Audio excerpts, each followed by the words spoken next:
Kemi vendosur jo pa qëllim që të shkojmë në Durrës, por edhe në Vlorë. Në Durrës me kryetarin e shoqatës turizmi atje Eduard Xhepa dhe në Vlorë me kreun operatorëve turistik për gjithë jugun, zotin Vasil Bedinaj, të cilët unë i përshëndes. Mirëmëngjes. Mirëmëngjes, përshëndetje. Unë e di që për ju s'është fare mëngjes, e keni nis ditën herët, por gjithsesi. Ta nis me Durrësin për shkak se kemi një numër më të madh, le të themi, të vijës bregdetare shtreterve. Xhepa, a kemi prenotime? Shkurt, qartë, pastër. Si e kemi krahasuar me një vit më parë? Prenotimet në muajin prill kanë filluar me një numër të kënaqshëm. Ndryshe nga viti kaluar, këtë vit ka filluar më shpejt, po themi, frekuentimi i turistëve të huaj. Ajo që vëmë re në Durrës këtë vit është që në periudhën e marsit dhe të prillit ka më shumë frekuentim nga britanikët dhe gjermanët, të cilët preferojnë këto temperatura që ne kemi në këtë periudhë. Kështu që ka dhe spanjoll, po si më thënë jemi të kënaqur sepse sezoni turistik po vjen çdo vit dhe po zgjatet. Kjo është ajo kryesorja dhe qëllimi jonë kryesor.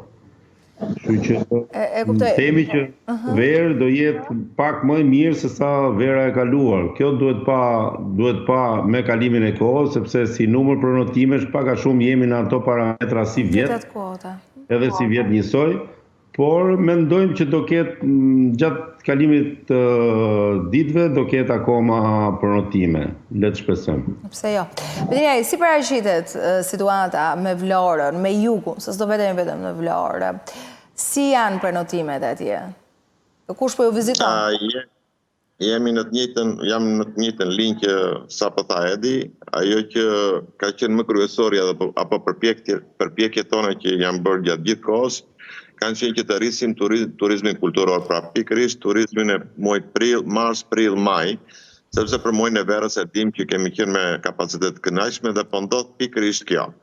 Muaji prill ka qenë një muaj mirë për qytetin e Vlorës. Unë mund të them me siguri që ka një rritje jo të vogël, po diku te 15-20%, pra disa nga strukturat po punojnë me kapacitet 50-50%. Janë turistë të Europës, Durrësi pas ka gjermanët, por në Vlora ka më shumë francezat. Pra është një numër goxha i lartë i turistëve francezë që kanë filluar vitin e kaluar dhe janë rritur në numër këtë vit.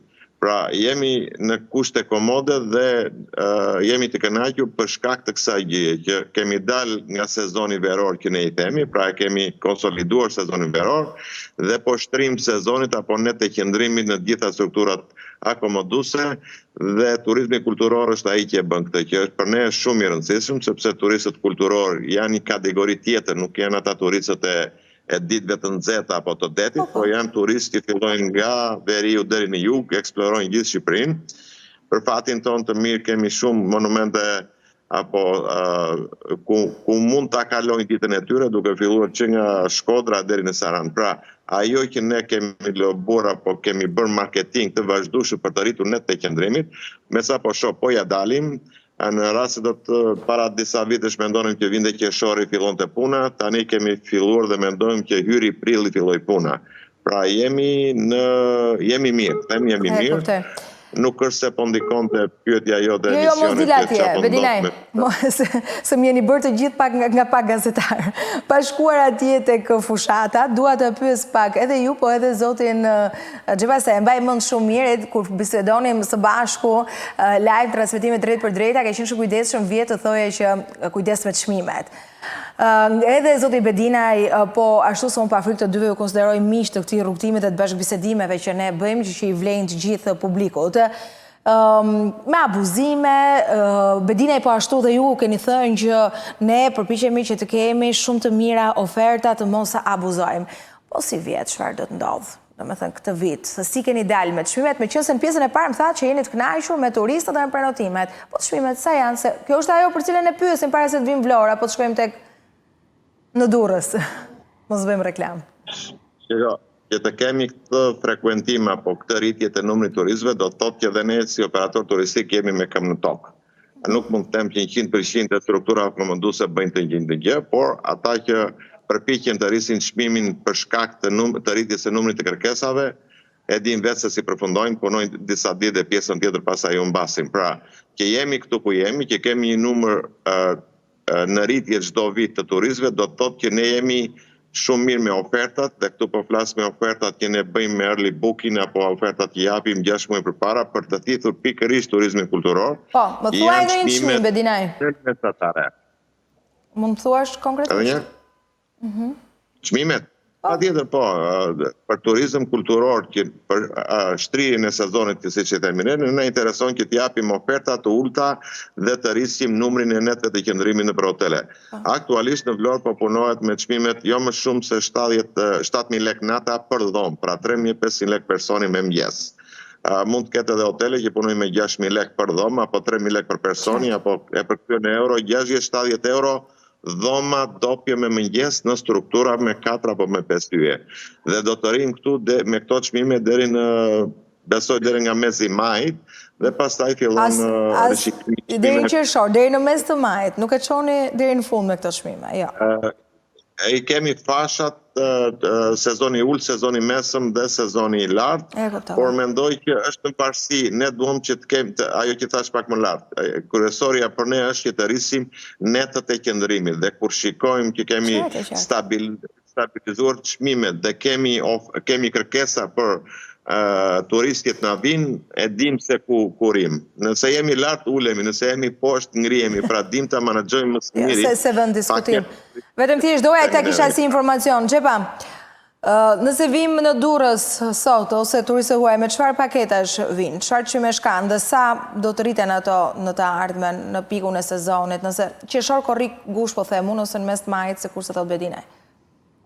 Durrësi në këto momente është me çmime normalisht që quhen jashtë sezonit, që janë çmime 60 euro dhoma, 70 euro dhoma, 80 euro dhoma, varet nga lloji i strukturave.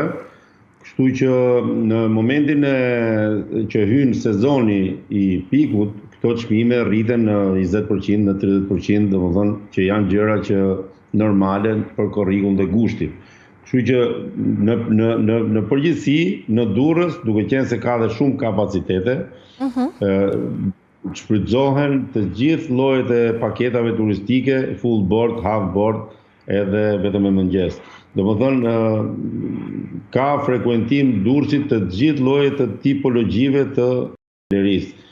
Dhe me çfarë shikojmë, me çfarë flasim me anëtarët e shoqatës, absolutisht çmimet janë të favorshme krahasuar me rajonin, por gjithë lufta jonë është në rritjen e cilësisë së shërbimit dhe në cilësinë e standardeve turistike.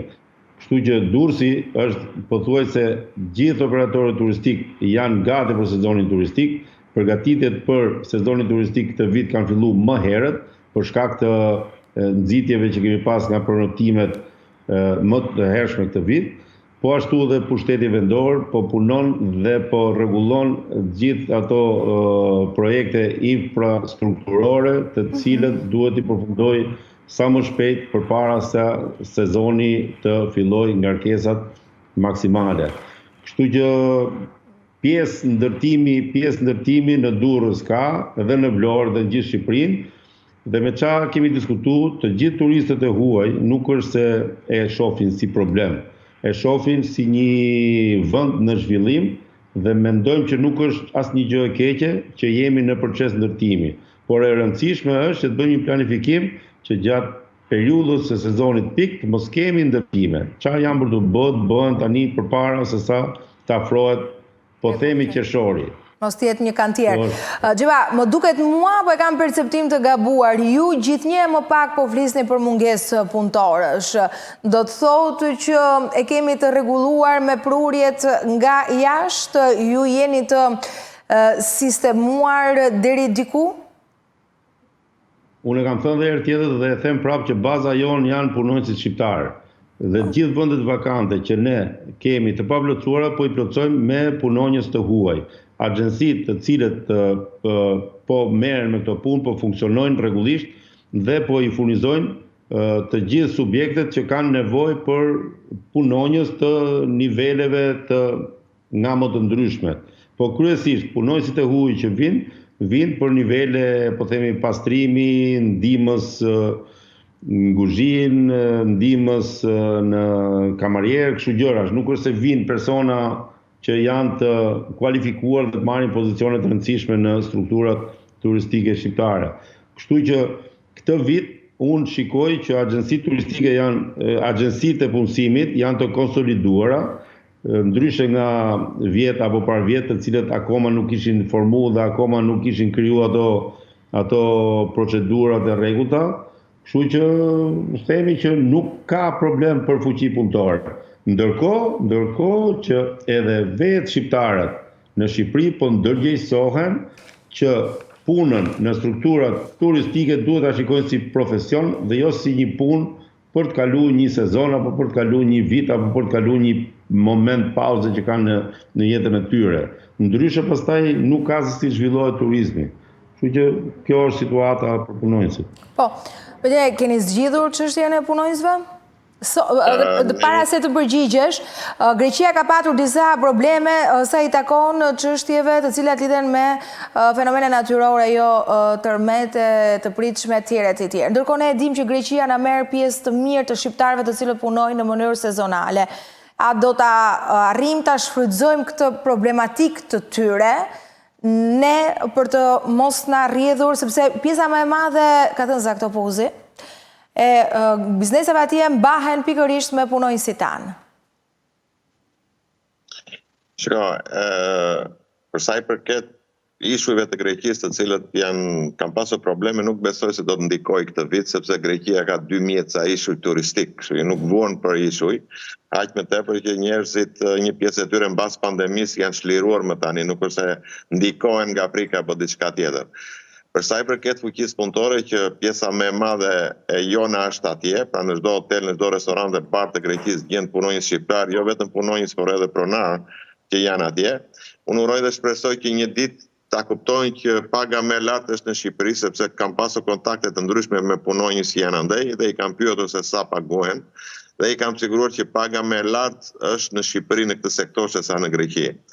Për sa i përket Vlorës, ne jemi në kushte jo të mira, nuk jemi si Durrësi. Durrësi ka fatin e mirë që ka Tiranën, ka zonën e banuar që ka punonjës, kurse ne jemi pothuajse në kushte jo të pavorshme dhe në kushte emergjente. Në ditët e fundit apo në muajt e fundit, të gjitha strukturat po kërkojnë. Në rast se vitin e kaluar apo 2-3 vjet më para fillon interesoheshin për muajin qershor, tani kemi filluar dhe po interesohemi që në muajin mars. Pra dhe në muajin mars kemi mangut për fuqi punëtore. Që jemi përpjekur të shfrytëzojmë në maksimum burimet njerëzore lokale, jo vetëm të Vlorës, po disa nga kompanitë e Vlorës po shtrien deri në Lushnjë, Berat, Gjirokastër, në gjitha rrethinat për të mbledhur dhe për të dhënë informacionin se cilat janë kushtet e punës në për strukturat akomoduese apo të shërbimit dhe pastaj zgjidhja e gjithë secilit të vendos. Kryesorja është ajo që tha Edi që kushtet e punës në këtë sektor janë përmirësuar në 2-3 vjet e fundit, pagat janë minimalisht dyfishuar për sektorin më bazë, po themi sektorin e sanitarëve. Dhe nevojnë deri te pjesa e menaxherëve. Pra unë jam i bindur që në 3-4 vitet e ardhshme ka dalë një shprehje tani që do ju marr mallit dhe joni në Vlora të Batutut, sepse çdo qytet ka atë gjën e vet dhe ne kemi atë të Vlorës, ç'a do pisho vlla. Do ta harroni këtë, do ta dëgjoni më. Jo, Bedinaj, se kjo nuk i shoqërohesh vetëm me këtë, jo, tani me që e hape këtë, se unë e kam me merak. Ajo shoqërohesh dhe me atë pjatën kështu. Fiu. Po, dhe do ju mos e modero. Në vitet e ardhshme do të shikoni këta punëtorët aziatik që ne po sjellim në Vlorë dhe jo vetëm në sektorin e pastrimit, po dhe në sektorin e shërbimit. Kështu që do thoni ku janë vlonjatët, se s'keni për të parë më vlonjat ju shërbejnë. Po jo, më harroja, ja shkojmë Durrës këtu, kënaqemi dhe me Durrësin. Ato batutat e vlonjat, atë shërbimi vlonjat tipik të karakteristikët vlonjat. Edhe unë po rrime tek batuta për shkak të formatit që na lejon edhe është interesante, në fakt se për turizmin po flasim. Vazo, unë mendoj që baza jon duhet të jenë shqiptarët që mos humbin traditat dhe ato vlonjatët e fortë duhet i mbani menaxher, duhet i mbani, domethënë, në krye të punës, pastaj këto punonjësit e huaj që vinë, duhet jenë, domethënë, në pozicionin ndihmëse.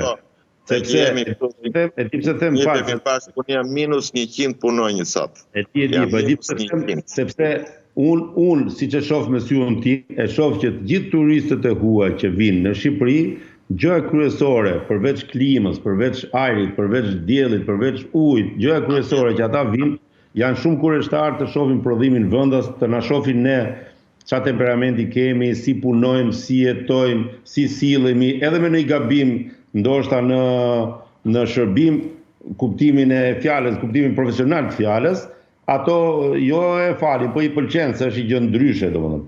E rëndësishme është që në të gjitha këto gjërat ne të shprehemi të shprehemi shqip, po themi, të hajmë shqip, të flasim shqip, të sillemi shqip. Kjo është kryesore që duhet. Ja të ndërhyj pagun, Bedinaj, menaxherin sa e paguan ty? Menaxheri ka 2.000-2.500, menaxheri një subjekti, pastaj menaxheri përgjithshëm shkon dhe 4.000.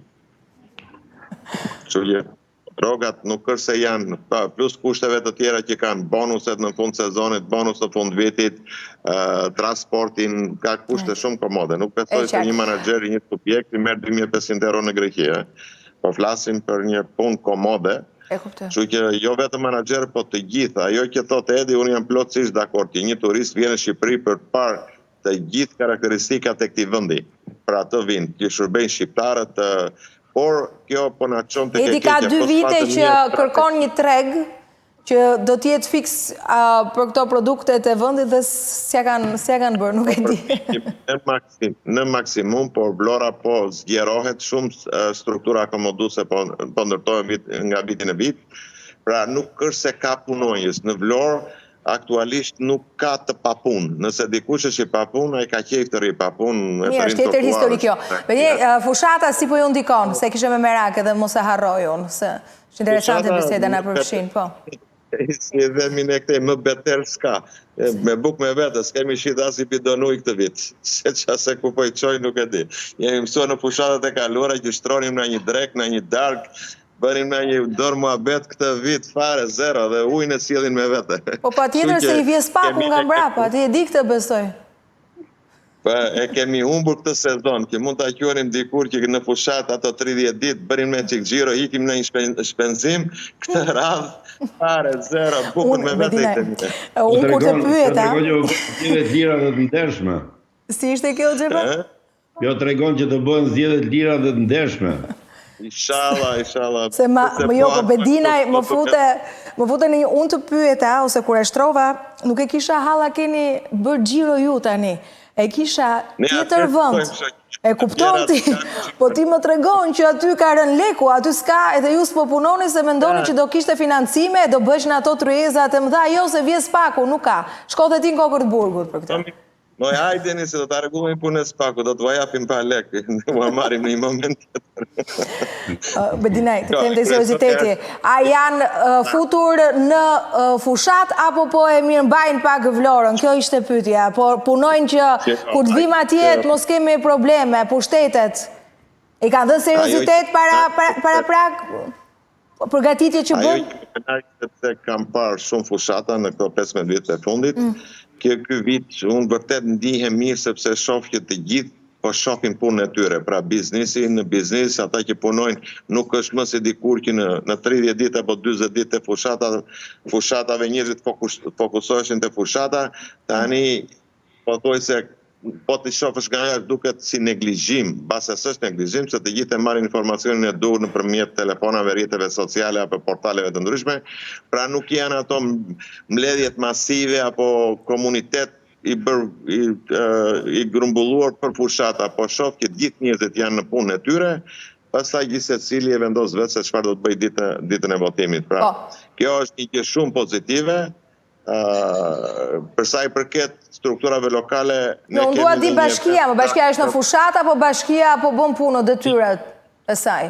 Pikërisht për këtë duhet ta falenderojmë Spakun që brenda orarit zyrtar janë në punë, mbas orarit zyrtar pastaj nuk është se po bëjmë shumë merak, por ne jemi të fokusuar sepse në datën 9 maj kemi atë Giro Italian që organizohet nga veriu në jug. Me sa maj se dëgjova? 9 maj. 9 fillin grupet e para 9 deri në 13 maj është eventi Giro Italia, si janë shumë media botërore dhe bashkia po përpiqet të përfundojë ato. Mos fumohet për shkak të zgjedhjeve, realisht e them këtë. Po Xhepa. Jo. Shiko, ne kemi bërë punën që në zgjedhjet mos në ndikojnë më as në biznis dhe as në organizime, sepse politika ka punën e vetë, ne kemi punën tonë. Unë uroj shumë se kështu duhet jetë. Të paktën në Vlorë, pastaj në qytetet e tjera nuk e di. Ja na i thot Xhepa, se kemi kritikuar atë Durrësin për mbetjet në sezonin që shkoje, kemi kritikuar për punime, tjerë, se s'dua t'ja them sot se unë kursem, Xhepa kur është puna për marketing, për turizëm, e bëj falas pas një lloj përfitimi, ndjej të tillë. Dhe po e kursej, po ideja është po punojnë çfarë shikon Xhepa, çfarë po ndodh atje, po bëheni gati? E mira është që përpara sa të vi sezoni duhet mi bëu kritikat, sepse po erdhi sezoni pastaj nuk kam herë. Po megjithatë po punohet me këtë ritëm Durrës, qoftë ke zona e plazhit, qoftë ke qyteti i Durrësit, po bëhen ca ndërhyrje me qëllimin e mirë të fjalës që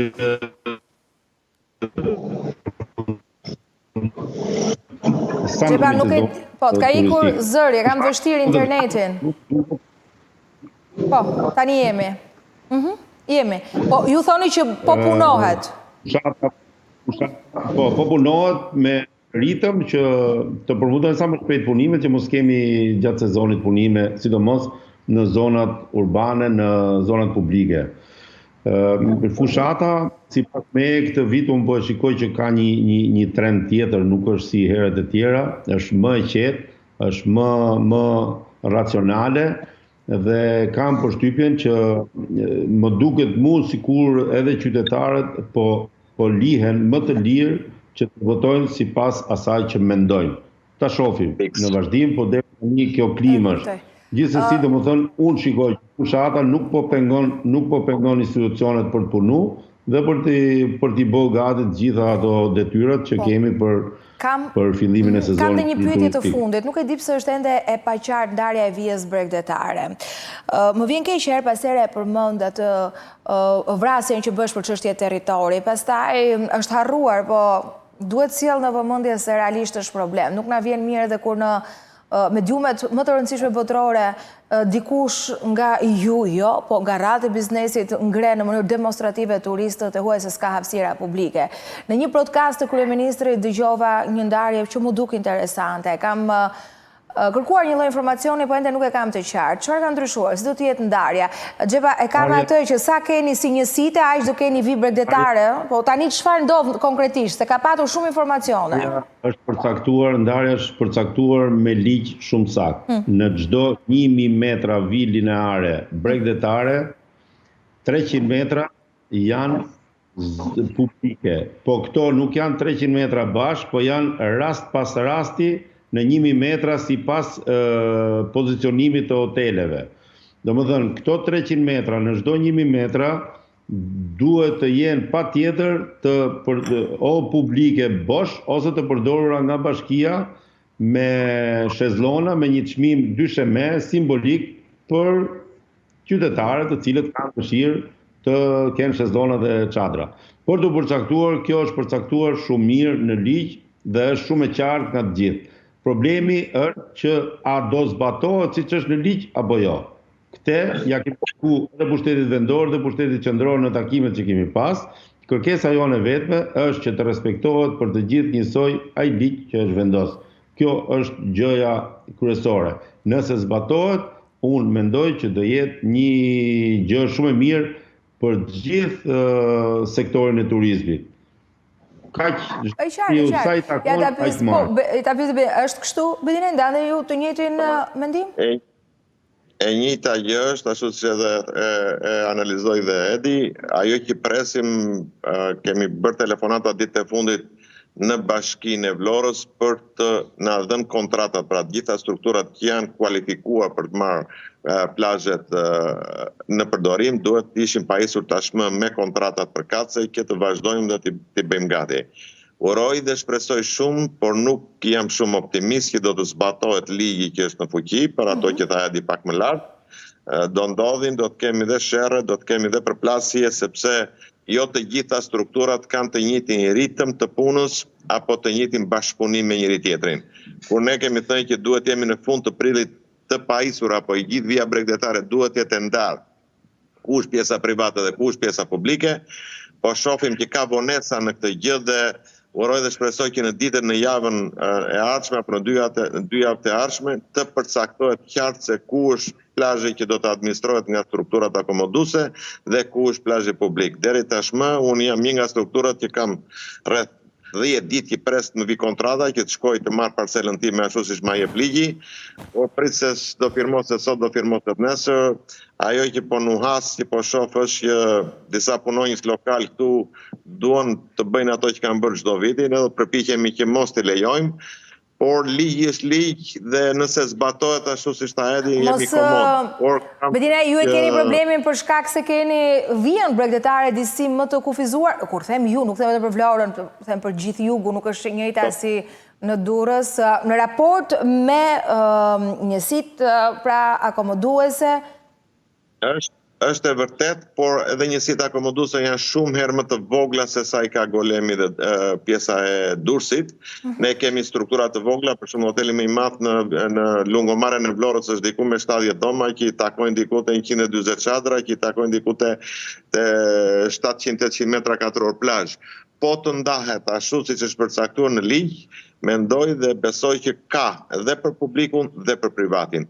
Ajo që duhet të bëjmë është të zbatojmë ashtu siç është bërë dhe ligji, sepse ligji ka qenë kërkesa jonë që të bëhet një gjë e tillë dhe duhet të heqim dorë më nga miku e nga shoku, që të lëmë atë këtu ata atje dhe që mos të ngelet në fund të ditës plazhi publik, se na intereson që ta kemi atë 30% të plazhit publik, sepse kemi shumë turistë të huaj që janë të akomoduar në për apartamente, thjesht duan të dalin në një plazh të rinë për shefin e tyre pa pasur çadra, pa pasur sezone. Kanë edhe kultura, ashtu funksionojnë në të gjithë botën, nuk na nderon nëse ne zaptojmë të gjitha. Më bëri përshtypje kur më thej që unë kam 100 punëtor mangët, po jugu i ke shifrat duke bashkëbiseduar nëpërmjet? Të gjitha strukturat janë mangut. Qoftë edhe një pizzeri që është me 5 punonjës, 3 i ka, 2 si ka. E dim sa punonjës na duhet për sektorin e turizmit sot? Afërsisht. Me mira, po të bjemi 20 mishe, besoj se ajo edhe marrëveshja që ka bërë qeveria me Filipinës para një muaj, besoj do na ndihmoj, fillojnë na vinë punonjësit e huaj, që do na vinë, që do kompletojmë me të huaj. Shikon ti flet për nacionalizëm, për punonjës vendas, Bedina është e Filipinet, ende? Jo, mos më keq këto, të lutem, nëse ka një punëtor Edi një sekundë se u keq kuptohet. Jo, do ta them unë pse nuk keq kuptohet, Bedinaj. Ideja është, Vaso thotë mirë dhe kjo është e vërtetë që ka shumë vështirësi për gjetjen e punonjësve. Kjo është një gjë e keqe, por është edhe një gjë e mirë që Shqipëria renditet nga vendet e vetme në botë që nuk ka papunësi, domethënë nuk gjen punëtor. Si ta shpjegojmë këtë? Është qartë. E thash këtë Bedinaj sepse unë vetë personalisht, duke qenë kujdesshme, duke qenë se ndër vite e ndjek ekonominë, ndjek edhe sektorin e turizmit, kam parë me kujdes sjelljen e punonjësve shqiptar, i zoti pëlqej kjo, po unë do ta them, në raport me të huajt, në atë kuriozitetin e parë që ne kishim kur na mbritën. Dhe realisht ka një tjetër kulturë pune e cila duhet të adoptohet edhe nga neve. Nga sa flasin, nga si e kanë qasjen, pasi sa produktiv janë, këtë mund të thoni ju, ose kush janë problemet, ta përdoret Shqipëria si trampolin, sepse vinë këtu për shkak pushteve gjeografike, për përfituar dokumenta, kjo është tjetër histori. Por, në higjen, në ndihmës kuzhinë, që unë i kam parë, larg, sepse unë nuk jam në vjen e parë si kurse ju, po me një sy kritik, realisht janë punonjës të cilët nuk e kanë 8 orë në punë, po më duket sikur janë 8 orë punë. Kjo është perceptimi im. Prandaj po të them Bedinaj që nuk e kuptohet. Kur thash që e ke mendjen tek Filipinas, nuk është gabim. Unë thjesht për ata që na ndjekin është kush e do një punë e ka një punë në Vlorë. Pavarësisht se çfarë pozicioni ka të gjitha pozicionet që mund të bëj, që nga shoferi, recepcionisti, parkimi, kuzhinjeri, menaxherit, sanitaret, pra kush që ka nevojë për një punë, sektori i turizmit dhe duhet duhet të harrojmë atë pjesën që është punë sezonale. Unë për veten time në strukturat e mia nuk kam problem vetëm sezonin e verës, se kam dhe dimrin, se në verë kompletohemi me studentët e universiteteve, kur fillojnë shkollat të sërish shtator, ne ngelemi përsëri bosh. Pra nuk jemi më në kushtet që ofrojmë punë për 3-4 muaj pastaj s'na duhen më. Ne tashmë jemi në kushtet që i duan punëtorët për 12 muaj vitit. Patjetër. Se ky është dhe qëllimi dhe strategjia për të mbajtur hapur. Qëllimi jonë është që të qeverin që të na vinë ndihmë për maksimumi 4 muajt e dimrit, siç e bëjnë gjitha vendet e Europës, që të kemi një turizëm të qëndrueshëm, siç e bën Greqia, që 4 muajt e dimrit i subvencionon bizneset apo punonjësit që janë në këtë sektor, dhe kjo do ta garantojë çdo punonjës që ka me mëdyshje që ka apo se ka një punë fikse. Në rast se qeveria vjen, sepse do të jetë përfitimi shumë i lartë, në rast se qeveria e miraton këtë gjë, ju siguroj që nuk do të jetë më problem për punonjësit shqiptar që të mendojnë për të ikur jashtë kufive. Qartë. Ja, faleminderit, si gjithmonë është kënaqësi komunikim, po Xhepa. Unë mendoj që kam një pikpyetje me veten time që në Shqipëri a ka kapacitete dhe fuqi punëtore për sektorin e turizmit? Do vinë ata që janë në Greqedi. Dhe nëse ka, nuk duan të punojnë këta njerëz? Dhe nëse s'duan të punojnë, pse nuk duan të punojnë? Kam një pikpyetje të madhe dhe nuk e kuptoj arsyen. Po, pra, kjo pikpyetja jote na i faturon sjelljes tonë si individ, sa i duam punën, sa kërkojmë të rritemi profesionalisht.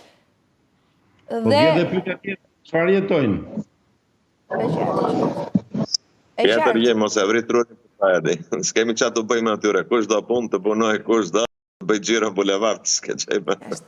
Kjo pastaj është një temë tjetër që mua jo s'më pëlqen ta hap, po nuk është as e hishme, as e bukur, as e mirë kur mendon që se ka të bëjë me sjelljen individuale, ka të bëjë me gjithë industrinë, është zinxhir, pastaj ka po nis nga vetja, se sa i shërben vetes, familjes e tjerëve. Por po ju falenderoj, ishte kënaqësi si gjithmonë komunikim me ju, ju uroj punë të mbarë, t'ju kem sërish me shifra edhe më të larta, besoj të prenotimeve. Faleminderit. Faleminderit ju. Ditë të mbarë, punë të mbarë po ashtu.